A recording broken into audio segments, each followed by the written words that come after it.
Blessed is the man that walketh not under the counsel of the heathen, nor sitteth in the seat that can fall. But his delight is in the law of the Lord, and his law does he hide it sunrise and sundown. Him a go there like a tree planted by the rivers of water that bringeth forth fruit in his season. Him leaf never a go wither, and whatsoever him do shall prosper. Yay! The heathen them now, they saw them there like a chaff with the wind driveth away. Therefore the heathen them never go tamper judgment of the sin among them in the congregation of the righteous. For the Lord God Jah loveth the way of the righteous and the way of the sin among them always and always. I will perish. Let the people of the Most High God say, Jah. Kadama we gruma bea tela e higzag beer tana istalin abba shante shante shante shante shante. Kadama we gruma bea tela e. Where 2 centuries meet in the name of the Most High Jah. And that's so Jaja de. If Jaja never build up your house, the builder I go build it in vain same way. If Jaja never watch upon your house, the watchman I go watch it in vain. The name of the Lord is a strong tower, and the righteous run into it and them is safe. Many are the afflictions of the righteous, but Jah shall deliver him from all of them. And I give thanks and I say unto your name, King of kings and Lord of lords, the conquering Lion of the tribe of Judah. Amasa Yahuda, Yahuda, Amasa, Negusto, Negusto, Daniel, Komaya Sataya. Yaso Appiah, Appiah, Appiah, Aya. This is the Black Pot, aka Kukushunemo, where we speak truth to power. And my name, Blakk Rasta. Now in every traditional African home there is a black pot, and each and every time this black pot sits on the fire, ingredients of so many different sizes, shades, colors, aromas, and even tastes find themselves inside the black pot to be subjected to some amount of heating. They produce one homogeneous product known as food. Interestingly, the food does not benefit the black pot, neither does it benefit the ingredients. It benefits us, the eaters. So nutritious, so selfless, the black pot and the ingredients. My brother, my sister, we also need to be very, very selfless. Watch this. Now the black pot represents the continent of Africa, whilst the ingredients represent us, the people of the continent of Africa. We must come together, put aside our differences, same way the ingredients put aside all their differences, came together to produce that homogeneous product, food, nutritious food for us. We must also produce that homogeneous product. This time around, not food, but development for our people, our continent, our land. This is the Black Pot, aka Kukushonamo, where we speak truth to power. We must be that Joshua generation, the tree planting generation. We must be selfless as well. Many people are so interested in planting onions, pepper, and maize, one season product. Once you plant it, in a few days' time, you are ready to harvest. You eat, you sleep, you die, you go, you are forgotten. Nobody is ready to plant trees because they know they will not live long enough to sit under the shade of the tree. But remember that the trees whose shade you enjoy today were planted by people who knew, but consciously went against that mind. Planted trees, died and went away. But you are today enjoying the fruits of their labor. Why don't we do same for the next generations to come? On this show, we rewire the mindset of our people. It's a mindset show. It's a show that looks at patriotism and not politics. Politics for us is so infantile. We look at the mindset of the people. We try to put the people on a pedestal of patriotism. We try to rewire the thinking of the people towards loyalty. And we try to share some amount of wisdom My brother, my sister, we don't have to know it all before we share. Same way, we don't have to have it all before we share. The little we have, we share. This is the Black Pot, aka Kukushonomo. And here, we normally don't criticize, but if we must criticize, we'd only just criticize to build and not to destroy. This is in the service of God and country. This is the show, the Black Pot, aka Kukushonomo, where we speak truth to power. And we are live on Pan-African TV, Ghana's only Pan-African TV, Africa's only Pan-African TV. We are the masters of Pan-Africanism on TV.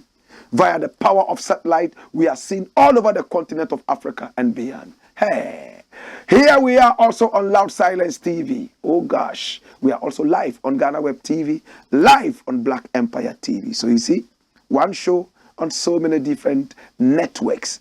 That is how your business is going to do so well. Millions of people watch us every day. And we come on every day of the week, Monday to Friday. Your business will do good here. Pick up our numbers on the screen. Talk to us. Let's do business. And let's see where the ancestors will take your business to. This is the show. And my name, Blakk Rasta. Now, the very first thing we are going to look at today is rolling on your screen. And what does it say? Watch my lips. Desecration of Bob Marley's legacy. This is the king of reggae. This man is responsible for a lot of the positive things that happen to humanity. This man, born on the 6th of February in 1945 in St. Anne, right there in 9 Mile in Jamaica. To Sedela, Malibuka, and of course, to Captain Sinclair Marley. This man who came out of the ghettos of Trenchtown, where people said nothing good would ever come out of that place, took the music of Jamaica to the ends of the world. He said this music is going to continue to grow until it touches all the four corners of the earth. This is Bob Birhane Selassie Kobna Marley, the light of the Holy Trinity. This man here died at the age of 36, but what he achieved, some people who even lived up to 120 years did not achieve a quarter of that. I hail him and I respect him. The music of Bob Marley celebrated Africa. The music of Bob Marley pushed a lot of freedom to go out into the jungle, to do guerrilla fighting and win independence for their country. Countries like Zimbabwe. Bob Marley inspired Robert Mugabe and many other such people. My brother, my sister, when the independence of Zimbabwe was achieved, Bob Marley single-handedly carried equipment all the way from outside Africa, everything into Zimbabwe, and played free concerts, 2 free concerts for the people of Zimbabwe. He had made a powerful song called Zimbabwe. And on independence, when he arrived, the people of Zimbabwe knew the lyrics of his song, Zimbabwe, more than even the lyrics of their national anthem. This is how powerful Bob Marley is. I'm choosing my words carefully. I didn't say was, is. This is Bob. Now, my brother, my sister, the legacy of Bob Marley must be protected. Recently, I saw something in the headlines, and that something was going to happen.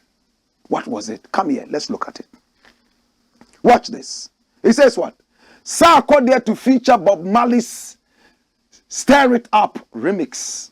Sarko there to feature on Bob Marley's Stir It Up remix.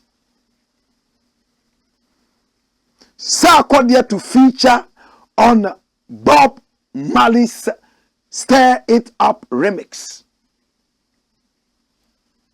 And what did the story say? What did the story say, my brother, my sister, that Sarkodie was going to feature? As if it was not going to happen. Boom! Then it came up again. Another headline that it actually happened. Sarkodie actually featured on Bob Marley's Stir It Up remix. This was what it was. It came out. But what was the headline like when it came out? Watch it. Sarkodie to feature on Bob Marley's Stir It Up remix. Really? Okay. So we're waiting to find out if it was another April Fool's joke. Boom! Another headline came out that Sarkodie was actually featured on Bob Marley's Stir It Up remix. Watch it. 20th January 2023 at 11:15 a.m. Published by My Joy Online. Bob Marley's feature with Sarkodie drops. Social media reacts. And let's read the story. Come here. The much anticipated Bob Marley and Sarkodie song has been released. The remake of the Bob Marley classic Stir It Up was released on Friday, January 20. This was produced by Ghanaian producer AMOAH, and featuring prominently on it is the signature guitar strums. Reacting to the project, Sarkodie dubbed it the biggest highlight in his music journey. The rapper, who was delighted to have this opportunity, noted that he was grateful to the Bob Marley family for choosing him for the project. That's what Sarkodie said. What a way to kickstart this year. Definitely one of the best moments in my career, my life. Big shouts to the team at Island Records and the Marley family for getting me on this amazing project by the legend Bob Marley. Such a blessing to lay my vocals right next to the original vocals of the gong. He stated, dash it away. But Sarkodie himself sat back and looked at the whole thing, and he came out and said, hey, he almost decided to reject this project. Watch it. I almost rejected Bob Marley's Stir It Up remake offer. Sarkodie. Rapper Sarkodie has revealed that he nearly passed on the opportunity to work on Bob Marley's classic Stir It Up remake. Why? The song was released on Friday, January 20, 2023 on all streaming media platforms. In a conversation with the popular Plus 44 podcast, the Ghanaian artist said that he felt he was not ready to have his vocals on the same track as the legendary reggae icon. Take it again. Bring the same thing. In a conversation with the popular Plus 44 podcast, the Ghanaian artist said that he felt he was not ready to have his vocals on the same track as the legendary reggae icons. That's what he said. Stay there. Stay back on that.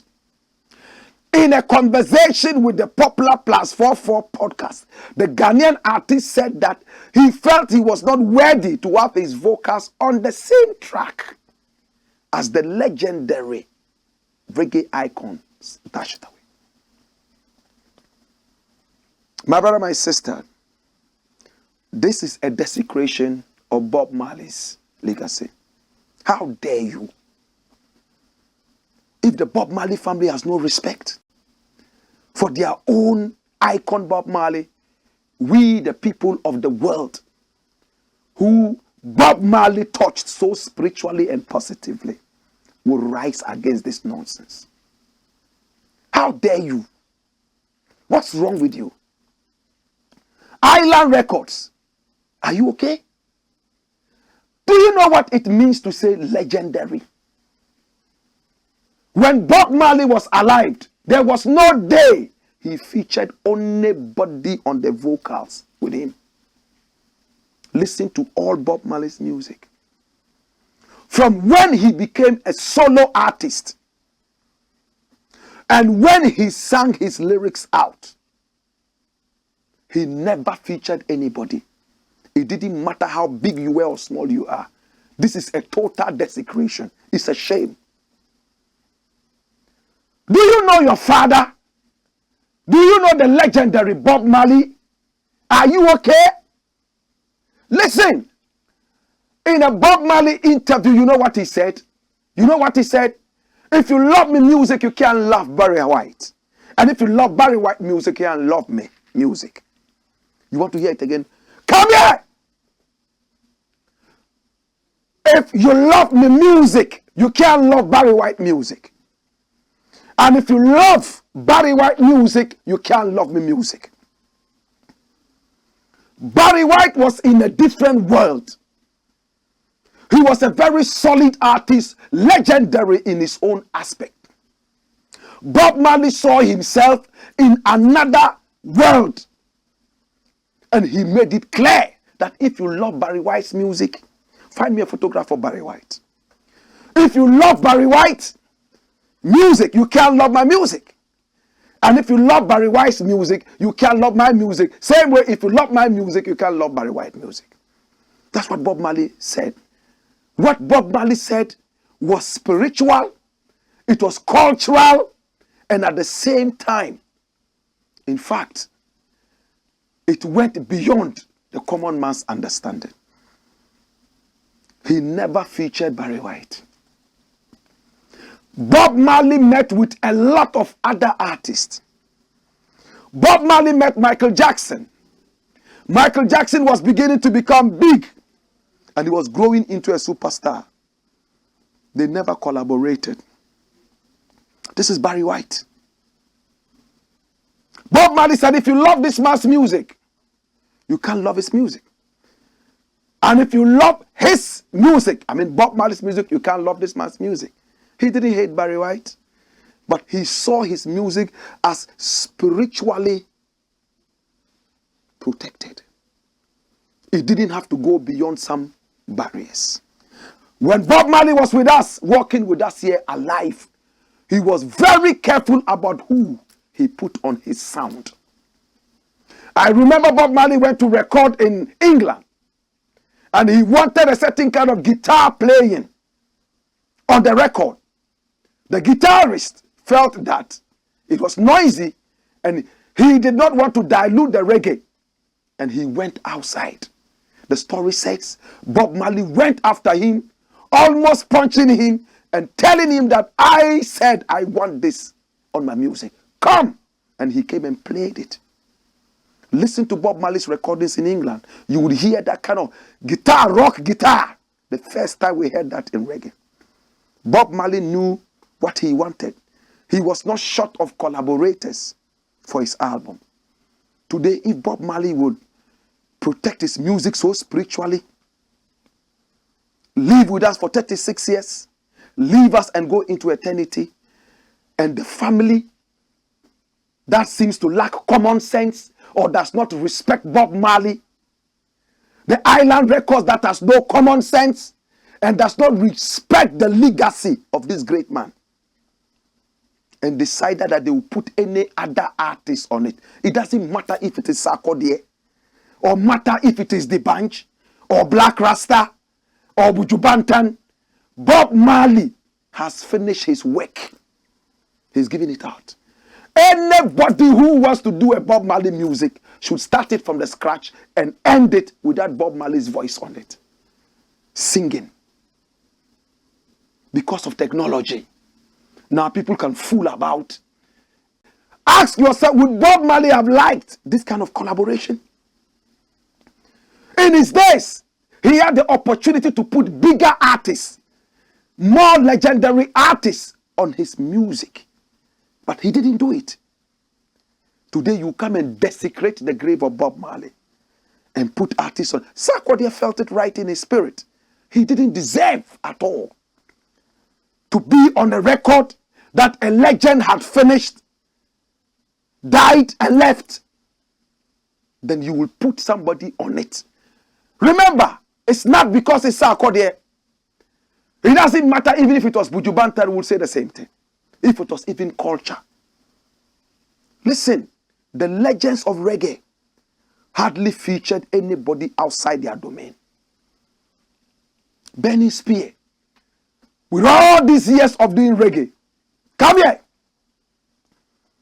All these years of doing reggae, show me one collaboration of Benny Spear and another artist, let alone an artist outside his genre.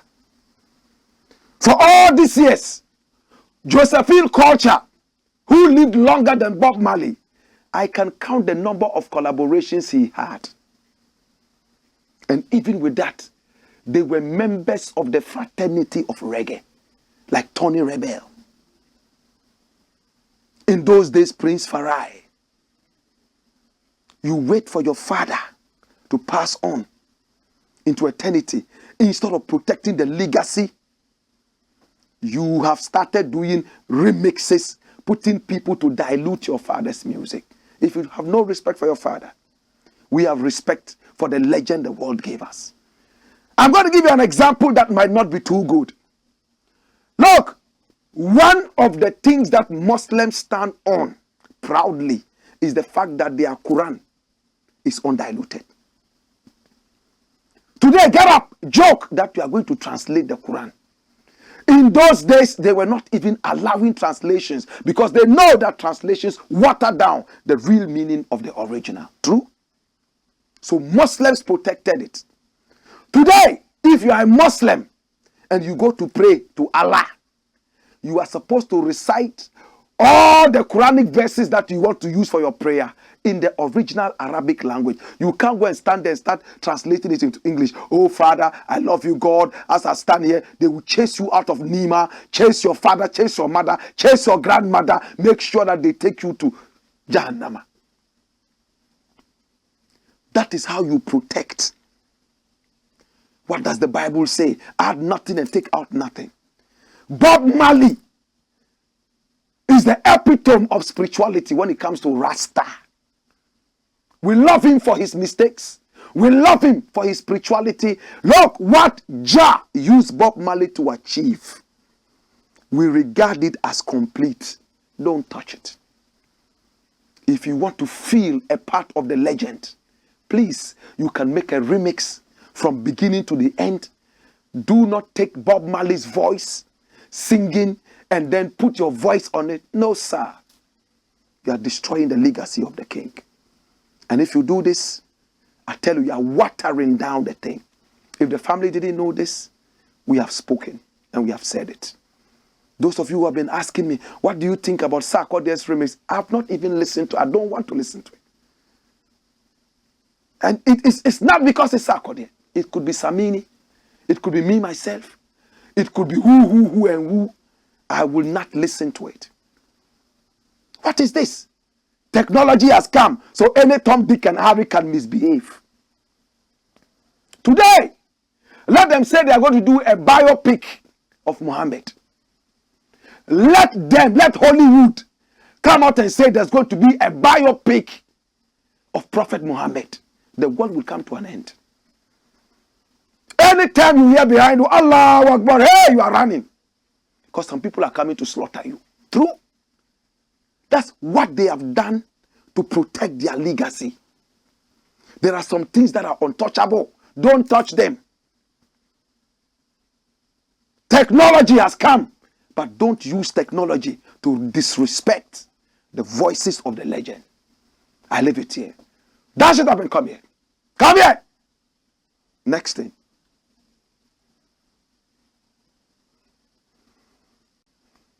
Cocoa board in dirty deal. This is a dirty country. Everything here is dirty. Dirty president, dirty vice president, dirty leaders in power, dirt all over the place. What a dangerous country. Fire burn them. Look at this. 3news.com. January 20, 2020. What? Government unilaterally. Do you know what it means? To say unilaterally without consulting anybody.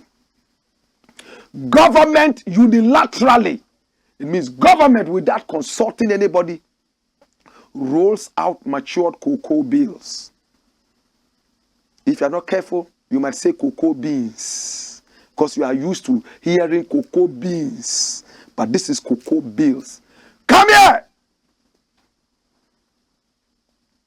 The government has rolled over cocoa bills that matured Thursday, January 20, without the investors' consent. A move that has sparked anxiety among the investor community. Oh, Jesus. Ya Allah, ya Allah, ya Allah. Investors received payments for the matured bills, but their accounts were quickly debited, leading to what? Agitations between some holders and their banks. I received payments and I was planning to move the funds to my business account to pay some bills, only for me to see that the transaction had been reversed. I don't know how to pay my suppliers now. An investor who asked not to be mentioned told 3 business, dash it away. My brother, it's very simple. Cocoa bills. You go to Cocoa Marketing Board, the cocoa people. You have a certain kind of bond with them. They are supposed to pay you money at maturity. It's just like government bonds. The government bonds hitherto was the most solid, the most trusted financial instrument. If you had the government bill, it was good as money. Not today in the reign of Nana Akufo-Addo. Government bonds are nothing but toilet paper. How can you have government bonds maturing now? You are told you can't have that till after 10 years. Would Nana Akufo-Addo be alive then? Then he'll be 90 years. How many people are lucky to be 90? Already, the man is showing signs of dyslexia. He's showing signs of dementia. 2 in 1. Dyslexia and what? Dementia. At his age, 80. Is he going to be there to pay? Even if he was alive at 90, would he remember the names of his children, let alone the bonds that he dribbled to 10 years? Let's respect people. They went. They saw on their phones, alert. Oh, your bond has matured. Your bills have matured. Cocoa. They decided to go quickly, wearing their kente to go and take their money on the way. Ping, ping, ping, ping. It's been reversed. Sorry. But what is the Bank of Ghana saying? Watch it. Cocoa bills default.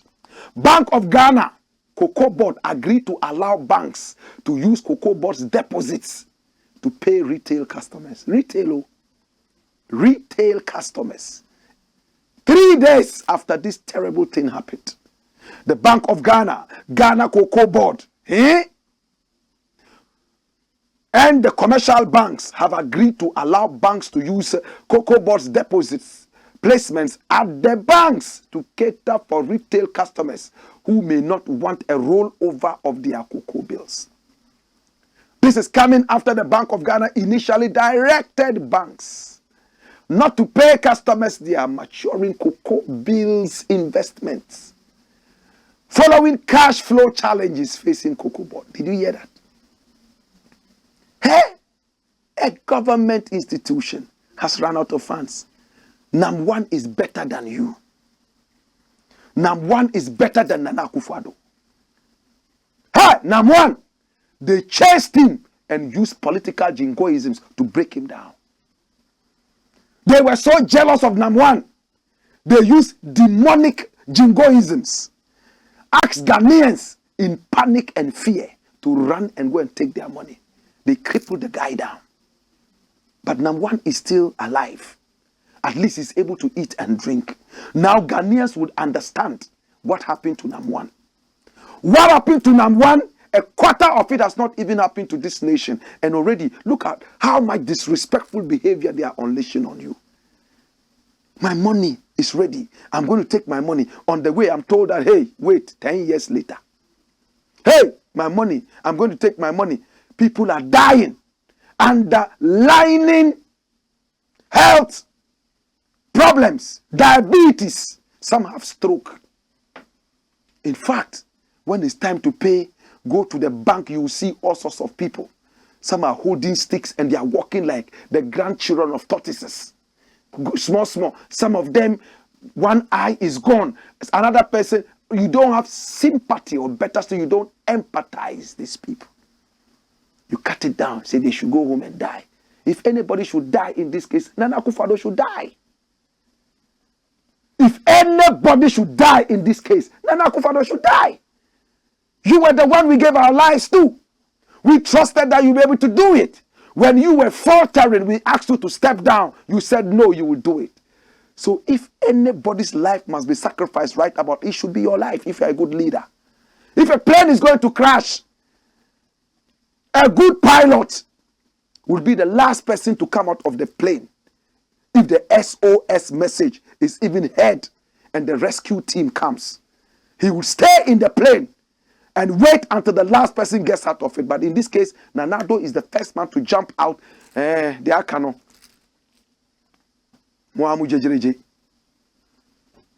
I sympathize with these people. I walk around and I get so crazy. Dirty deal. Cocoa board, dirty deal. Their bosses are in court because of dirty deals. This is what the Bank of Ghana released. Look at it, 23rd January. Big English. The farmers cannot even understand it. The farmers' children who are still in school will need dictionaries to explain this. What is happening to our country? Oh, Jesus, have mercy. Oh, Irade. Sometimes I cry. Come here. Dash it away. Hey! Wayo!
This is the Black Pot, aka Kokoshonamo, where we speak truth to power. My name, Blakk Rasta. Come here. Next item. And what does it say? Skeletons found in Pele'S cupboard. Jesus. Koliko. Skeletons found in Pele'S cupboard. Those of you who are students of the English language, when you say you find skeletons in a cupboard, what does it mean? It means some dirty secrets have been what? Unleashed. Demystified. Pele, that's him. Arantes de Nascimento. Oh, Jesus. The greatest footballer who ever walked the earth. When he died, he had about 36 million pounds in his accounts. He had money. Yes, 36 million pounds. Rich guy. Pele, when he was a young man, just like a lot of us, he liked women. He liked women. Pele, the greatest footballer who ever walked this earth. In fact, the greatest footballer Africa has ever had is Abedi Pele. And Abedi Pele took his name from Arantes de Nascimento, a.k.a. Pele. Hey! He was the guy who achieved international stardom, but still based in Brazil.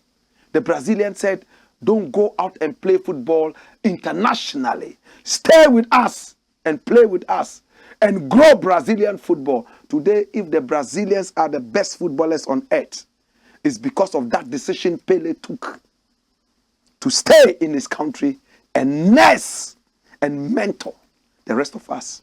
Over here, we are so much in a hurry to play international football. Somebody just starts scoring penalties now. And already he wants to go and play for Arsenal. Manchester United. He wants to play for some other such teams whose names I don't know. Pele stayed and nursed them. But Pele had some very serious secrets. Serious secrets. Hey! Pele got married. But before his marriage, he had impregnated his own maid. He had maid servants. He was so rich. So maids in the house, not knowing that he was sleeping with these maids.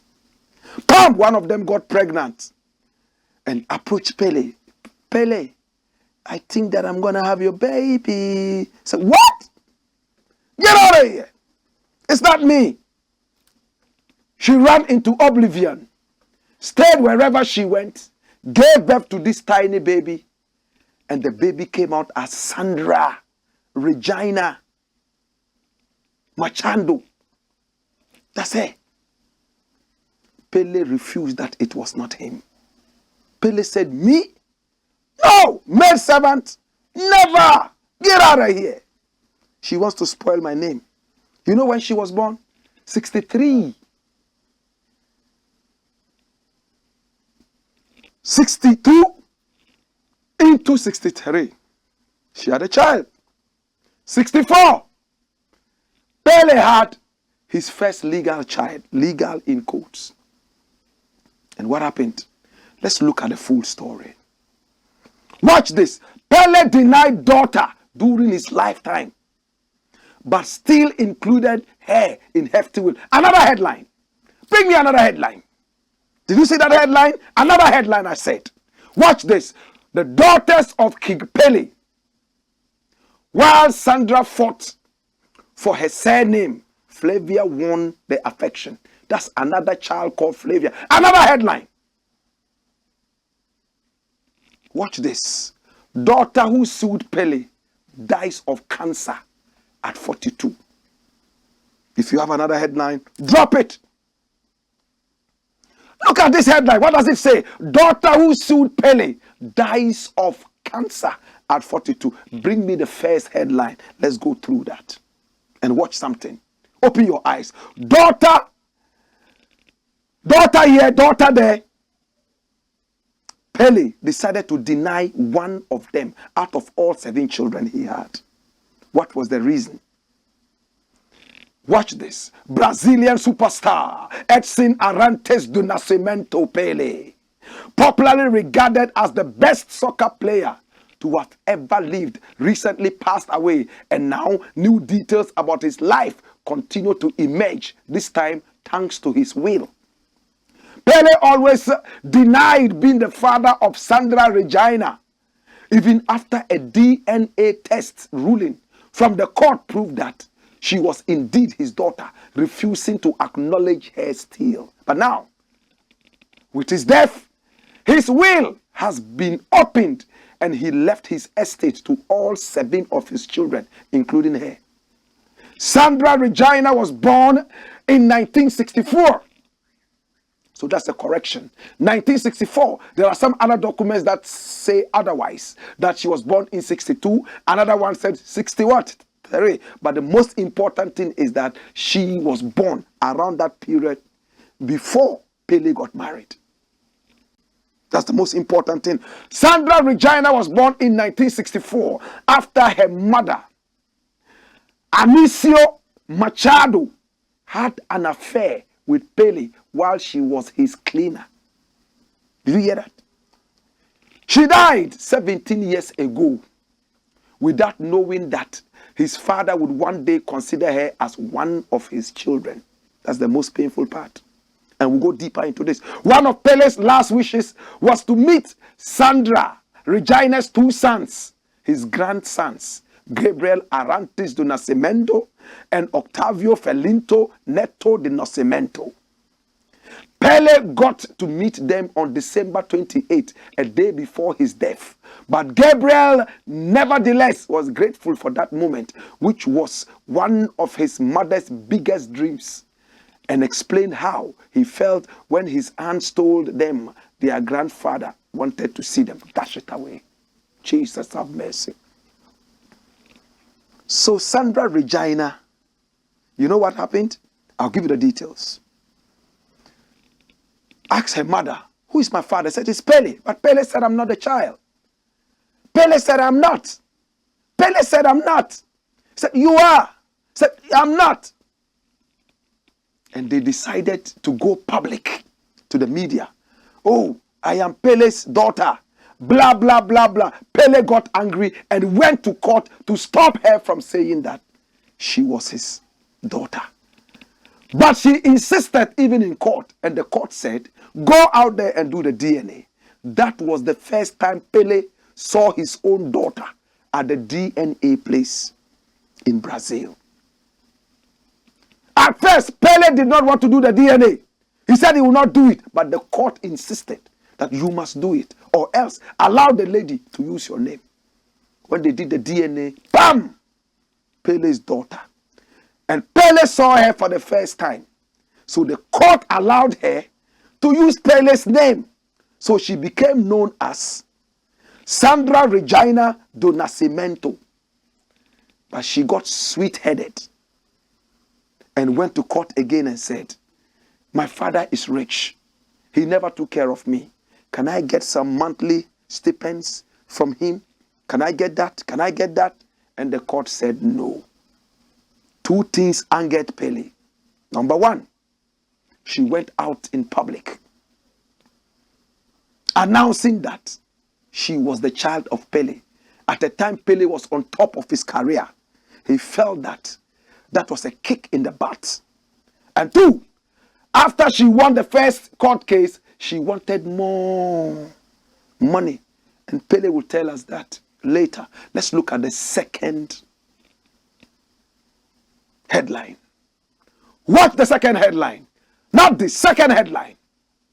Watch it. It says, the daughters of King Pele. While Sandra fought for her surname, Flavia won their affection. There were two daughters that Pele had outside wedlock. Watch what happened. Come in. And this is from a Brazilian newspaper. So roughly translated into English, there are some grammatical slips left, right, and center. But don't worry about it, man. It says, genius within the four lines, but with controversy outside of them. Four lines just talking about the football, you know. The life of Edson Arantes de Nascimento, known as Pele, was marked by an episode of effective abandonment. In 1991, age 27, Sandra Regina Machado sought out the king, claiming to be his daughter, the result of a relationship with one of his mates, Anísia Machado. Not believing the young woman, Pele asked for a DNA test to confirm her paternity. In fact, he was forced by the court to do it. Now, the former player's response was not positively received by the girl, which made her seek out the press and reveal Pele's extramarital affair when the king of football met her mother. He had a relationship with Rosemary Cholby. Whilst Pele had a relationship with the woman who became his wife, he was still sleeping with the maidservant. So he saw it as a disgraceful thing to come out and say, oh, this was what I was doing. So Pele decided not to take the child and accept the child, with whom he had 3 children, Kelly, Edinho, and Jennifer. Edinho is a coach. In fact, recently he had to go to jail because of some money laundering and all that. We are not going into that. And the fact angered Pele even more, who started to ignore any subject that referred to the possible daughter. In 1992, a year later, when this girl was 28 years, the result of the exam proved that Sandra was really another heiress of the king. With the DNA in hand, Pele still tried to reverse the situations by filing 13 times. He went to court 13 times with judicial appeals against his daughter. However, without success. In 1996, the Superior Court of Justice, STJ, recognized Sandra as the legitimate daughter of the former number 10 Shet. It was then that she included her father's surname in the certificate and started to sign as Sandra Regina Arantes de Nascimento. With the fait accompli, The king of football was asked in several interviews over the years the reason for still keeping the distance with his daughter. The answer was always the same. There was no feeling between them. In 1998, she even published a book. Sandra published a book called The Daughter That the King Did Not Want, written by Walter Brunelli. And it was thinking about helping cases like hers. In fact, she later went into politics. She won her constituency and did a lot. Next one. You know, and all that. Now, in 2005, she started the fight against breast cancer. Unfortunately, she died in October 2006. She died. And when she died, Pele was in Sao Paulo where she died. But he refused to go for the funeral because he was angry with her. You know what he did? He only sent 2 bouquets of flowers. Take it there and put on her grave. He didn't want to have anything to do with her. And his reason was that Flavia, the other girl, rather came to him and said, I am your daughter. But the other one, Sandra, rather went to the media and broadcast it and even wanted money. Watch it. Without having any contact with the grandchildren, the former player who also didn't want to know about the situation, they found themselves with their mother's absence. Well, as I told you, Brazilian thing, so a lot of errors in there, you know. But this is Flavia Cristina Kurtz. In 2002, a case of paternity outside of Pele's marriage came to light. The king of football, assumed to be the father of Flavia Cristina Kurtz, who was born from a relationship between the former number 10 and a journalism student in 1968, came to pass, and he accepted that. But he refused to accept Sandra. Unlike Sandra, Flavia, now de Nascimento, had her father's full support and a monthly pension of $1,000 to pay for her physiotherapy course at the time. My brother, my sister, this is Pele. He didn't accept one, but a day before he died, he called for his grandchildren from Sandra Regina do Nascimento. He apologized to them, spoke to them. He died the following day, but he put Sandra in the will, even though he knew Sandra had died. So all the money that was supposed to go to Sandra would now go to the children. And this was what Pele explained. He explained he didn't want to have anything to do with Sandra, as you were told already. But let's read it. It says, many people want to draw a parallel between Flavia's story and that of Sandra Regina, the daughter I recognized in court. I see more differences than similarities. While Flavia sought me out to tell her everything, Sandra preferred to resort to lawyers and the press. I had never met her in person until I took the DNA test. Remember I told you that? Once an attempt was made to approach us, but she refused. At first she said she just wanted to use my name. When she got it, she went to court asking for money. My mother also talked to her. She advised Sandra to adopt the path of understanding, not confrontation. But sometime later, Sandra turned to speak through the mouth of the lawyers. Both have my blood, but Flavia never demanded anything. That's why she won everything. Concluded Edson Arantes de Nascimento. Dash. What do you think? 2 daughters born outside wedlock. One decided to go to the media and use lawyers for her right. The other one went to Pele and said, Pele, my mother says I am your daughter. Is it true? Did you have a relationship with my mother? And he explained everything and accepted her. Was Pele too ashamed to have had a daughter with his own maidservant whilst he was getting ready to get married to his wife? What do you think? Well, we all have skeletons in our cobwebs. I have some too. How about you? This is the Black Pot, aka Kukushunimo, where we speak truth to power. Hey! Wayo!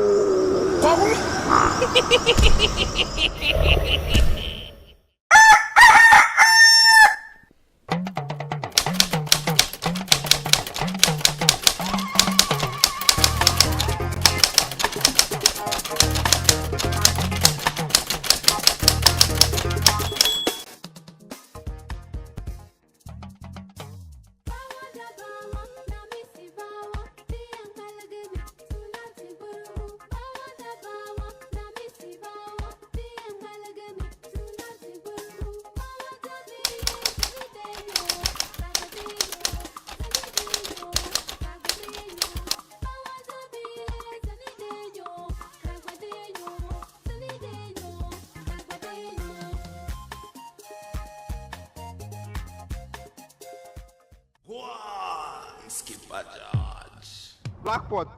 Coco show them.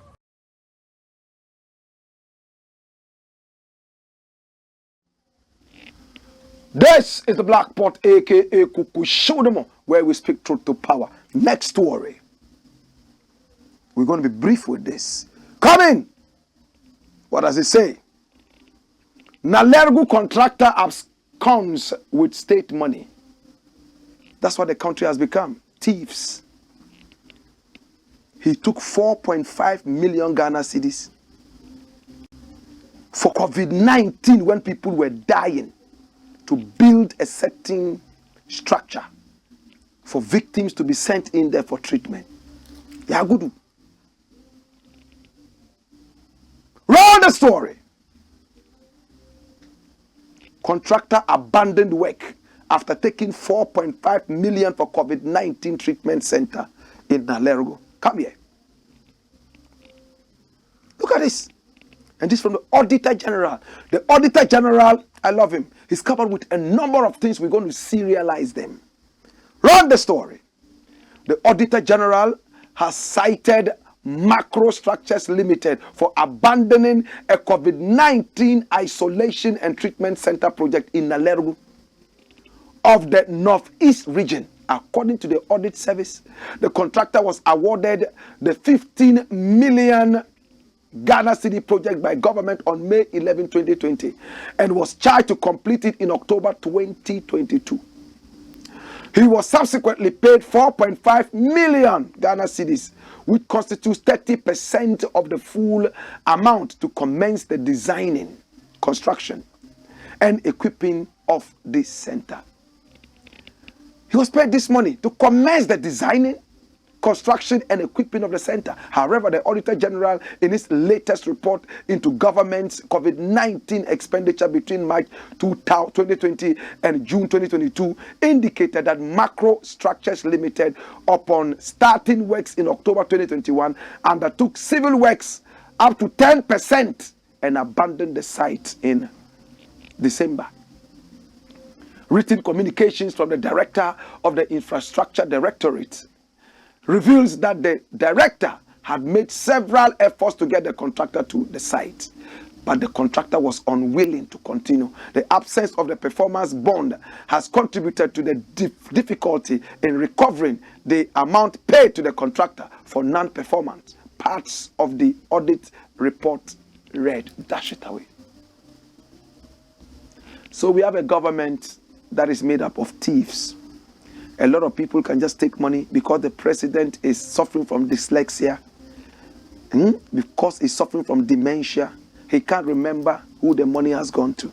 So everybody is chopping nyafu, nyafu, nyafu, nyafu, left, right, and center. Some are paid to pastors and prophets and priests. Some are paid to people for no work done. Is it not my right to demand justice? Why are they taking us for a ride?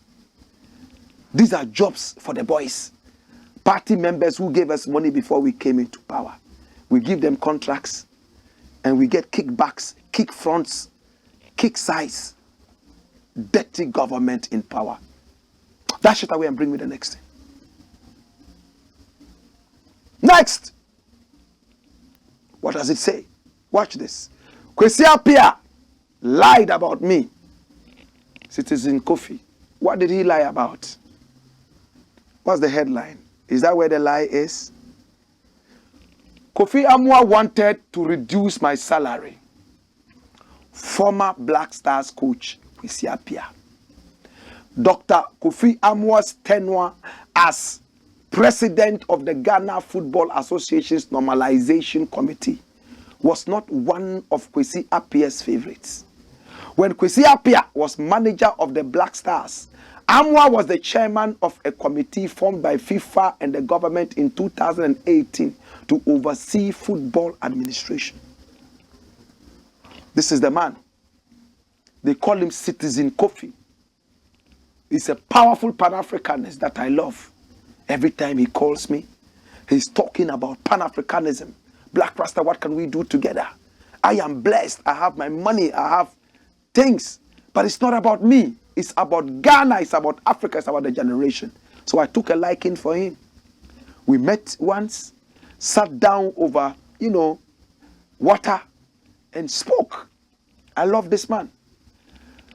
But the story continues. What does the story say? Watch this. He has no respect. Kwasi Appiah slams Dr. Kofi AMOAH. Former Black Stars coach Kwasi Appiah has taken a swipe at Dr. Kofi AMOAH, president of the now defunct Normalization Committee, accusing him of disrespect. Appiah, speaking in an interview, said Dr. AMOAH tried pushing him to have Sule Muntari and Kevin Prince Boateng in his team for the 2019 African Cup of Nations AFCON in Egypt. According to Appiah, he did not have a good relationship with Dr. AMOAH because the latter tried to impose his wishes on him. And you all remember that it was on this show that we said, after Kwasi Appiah said that whilst he was the manager of the Black Stars, some people forced and pushed him to take players without him willing it. And I came on this show and we made it known that we will not take you serious until you mention the names. He watches this show every time. So he decided to mention the name of Citizen Kofi. In fact, before I came here, I spoke with Kwasi Appiah. And I also spoke with Citizen Kofi. And I'm going to reveal some things, but watch this. Appiah told Joy Sports in an interview that he was threatened with job loss and a salary cut after refusing to do Kofi AMOAH's bidding. Did you hear that? Job loss and salary cut. It means if you do not take these players, I will sack you. 2, we will cut down your salary. When I called Citizen Kofi and called Kwasi Appiah said he never said in any interview that somebody threatened to sack him. No, he only said Citizen Kofi tried to reduce his salary from $35,000 to $25,000, $10,000 cut. In fact, they shared their screenshots with me in terms of WhatsApp communication. Now let's look at what Citizen Kofi put before Kwasi Appiah in the WhatsApp message. Watch this. And this is Stephen Kofi. This is from my own screenshot. He says, Kwasi, suggesting the inclusion of Sule and Kelvin is a far cry from imposing them on you. And that if you didn't, you would be sacked. Really? When you explained that tournament players must be active players and that Sule and Kelvin were at that time not active players, we both laughed and I dropped the subject. You know, I never disrespected you. Disagreeing on a matter such as salary is not a disrespect. Our job as the NC included recommending measures that could help improve Ghana football, including thinking through how the other national teams could improve with focused, paid, motivated coaches. You may disagree that the money kitty available should focus on only the Black Stars and his coach. Others, including me, disagreed. And Kwasi, that's never disrespectful. Frankly, I am surprised and taken aback by your interview to paint the picture that I am disrespectful. In any case, the salary of the national team coaches is the prerogative of the Ministry of Sports, which you know. Whatever salary figures I discussed with you came from the ministry and you were fully aware. Ketechie, I wish you well, but I hope you will always remind yourself and live by the truth. Hold it there. Now he calls him Ketechie because they both attended Opokuware, and that is their nickname. Anybody who attends Opokuware is Ketechie. The two of them, Citizen Kofi and Kwasi Appiah, the former coach, who wants to be coach again, and which I support. My brother, my sister went to the same school. Kwasi Appiah, he said, afternoon, doc. I said you suggested the inclusion of Kevin Boateng and Sule Muntari for AFCON 2019. Secondly, you suggested the reduction of my salary, which to me was a sign of disrespect. Thanks, senior. So he didn't say that he threatened to sack him. He just said he suggested. Did somebody lie? Did somebody speak the truth? On this show, we go for the facts. Come here. Well, my name is Blakk Rasta, and I'm going now. I thank you so much. Take our numbers on the screen. Talk to us. Do business with us. That way, we flourish and do more. Your business also prospers. I love you. I appreciate you. Hey! Wayo!